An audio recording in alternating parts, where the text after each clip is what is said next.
విభజన తేదీ సందర్భంగా ఏపీ అంతా నవనిర్మాణ దీక్షలు జరుగుతున్నాయి. ఆంధ్రప్రదేశ్ విభజన చట్టం హామీలు అమలుపై సమీక్ష జరుపుతున్నారు.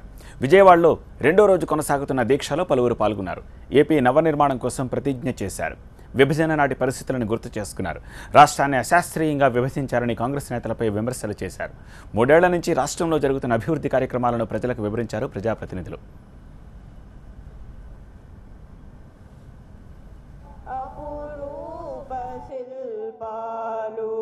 త్యాగయ్య గొంతులో తారాడు నాదాలు. శ్రీకాకుళం జిల్లాలో నిర్వహించిన నవనిర్మాణ దీక్షలో మంత్రి కళా వెంకట్రావు పాల్గొన్నారు. రేగడి ఆముదాల వలస దీక్షలో ఆయన ప్రజల చేత ప్రతిజ్ఞ చేయించారు. ఈ కార్యక్రమంలో మాజీ స్పీకర్ ప్రతిభా వారితో పాటు పలువురు నేతలు పాల్గొన్నారు.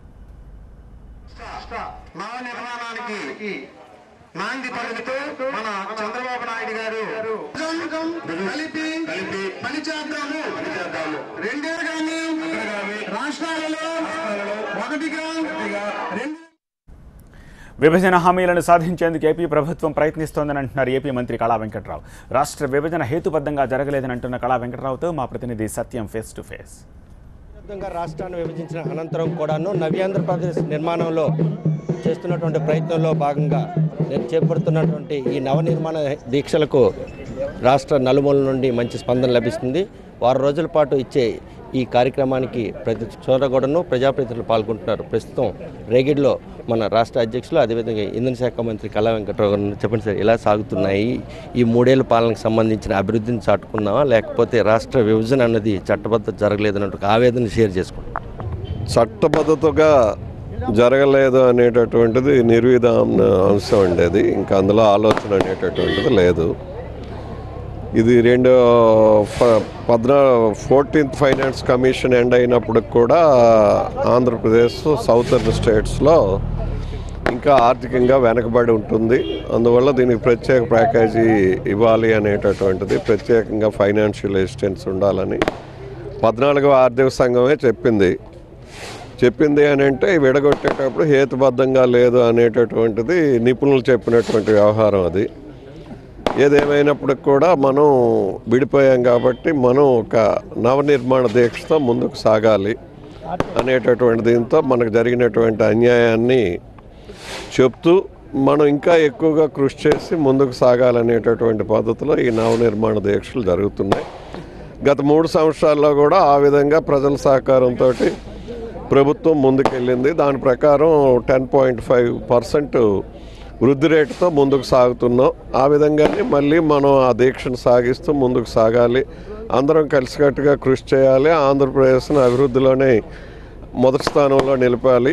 అక్షర క్రమంలోనే కాదు, అభివృద్ధిలో కూడా మొదటి స్థానంలో నిలపాలి అనేటటువంటిది రాష్ట్ర ప్రభుత్వం చంద్రబాబు నాయుడు గారు ధ్యేయం. కాబట్టి దానికి తగ్గట్టుగా ఈ నవనిర్మాణ దీక్షల్లో ఇంతవరకు జరిగినటువంటి అభివృద్ధి ఏంటి, రేపు ఇంకా మనం చేసుకోవాల్సినటువంటి అభివృద్ధి ఏంటి, 14th ఫైనాన్స్ కమిషన్ చెప్పినట్టుగా ఇంకా మనం వెనుకబడి ఉండకుండా ఇంకా మన వృద్ధి రేటు పెంచుకొని వెళ్ళటానికి ఇవన్నీ దోహదపడతాయనే పద్ధతిలో ప్రజలను ముందుకు తీసుకెళ్తూ మోటివేట్ చేస్తూ ఈ రాష్ట్రాన్ని అభివృద్ధికి, పేద ప్రజల తాలూకా సంక్షేమం కోసం చంద్రబాబు నాయుడు గారు కృషి చేస్తున్నారు.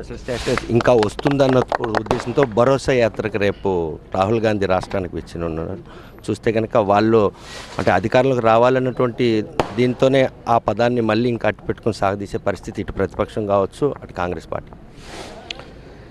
ఎవరైతే పార్లమెంటు తలుపులు వేసేసి టీవీలు కట్ చేసేసి చేసినటువంటి వ్యక్తులు చెప్పేటటువంటి అర్హత వాళ్ళకి లేదు.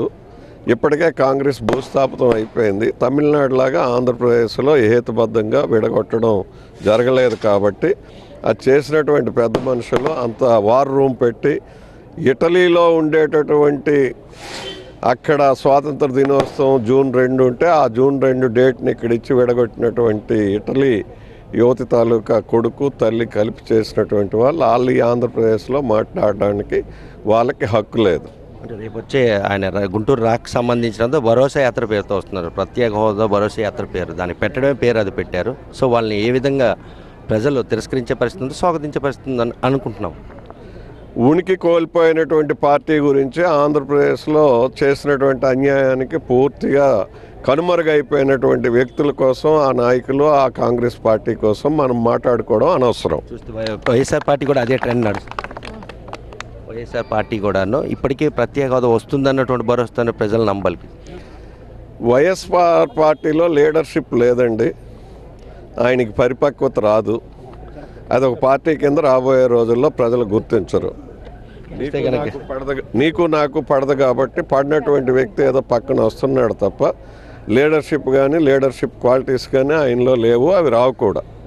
చూస్తే కనుక ఏవైతే నవనిర్మాణ దీక్షలు ఉన్నాయో ఇవన్నీ కూడాను సవ్యంగా సాగుతున్నాయి. కాకపోతే ఏదైతే రాష్ట్రాన్ని అడ్డగోలుగా విభజించిన కాంగ్రెస్ పార్టీ కానీ వైఎస్ఆర్ కాంగ్రెస్ పార్టీ ఉనికిని చాటుకునేందుకే రేపు రాహుల్ గాంధీ రాష్ట్ర పర్యటనకు ఇచ్చేయనున్నారు. అయితే ఆయనకి నిలదీసే హక్కు కానీ అడిగే హక్కు కానీ లేదని కల వెంకట స్పష్టం చేస్తున్నారు. కెమెరామెన్ అనిల్తో సత్యం, టీవీ9 శ్రీకాకుళం.